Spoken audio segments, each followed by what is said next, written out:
আসসালামু আলাইকুম এভরিওয়ান। আজকে দেখাইতেছি আমার এক বড় ভাইয়ার দোকান। এটা হচ্ছে উত্তর বাঙ্গরা মোবারক প্লাজা পাতালের মধ্যে। এই দোকানে মেয়েদের যাবতীয় যা জিনিস আছে সব কিছুই পাওয়া যায়। চুড়ি, কাঁকড়া, কসমেটিক যাবতীয় আছে। তেল, সাবান, নাইট ক্রিম, যারা নাইট ক্রিম ইউজ করেন, লোশন ইউজ করেন, সব কিছুই আছে ভাইয়ার দোকানে। এই ভাইয়ার দোকানের মালগুলো খুবই ভালো, গ্যারান্টি দেওয়া। আপুরা ভাইয়ারা অবশ্যই ভাইয়ার দোকানে চলে যাবেন মোবারক প্লাজার পাতালে।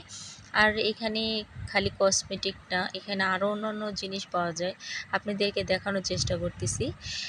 সানগ্লাস মেয়েদের, ছেলেদের ঘড়ি, মেয়েদের ঘড়ি, মেয়েদের পার্স, ছেলেদের বিয়ের জন্য টুপি। যারা বিয়ের বাজার করেন অবশ্যই ভাইয়ার দোকানে চলে যাবেন, ভাইয়া ডিসকাউন্ট দিবে। আর যারা নতুন যাবেন আমার আইডি নাম বলবেন, অবশ্যই ভাইয়া আপনাদেরকে আরও ডিসকাউন্ট দিবে। বাচ্চাদের খেলনাও পাওয়া যায়, সব কিছুই পাওয়া যায়। আপনারা অবশ্যই যারা যান নাই এই ভাইয়ার দোকানে চলে যাবেন।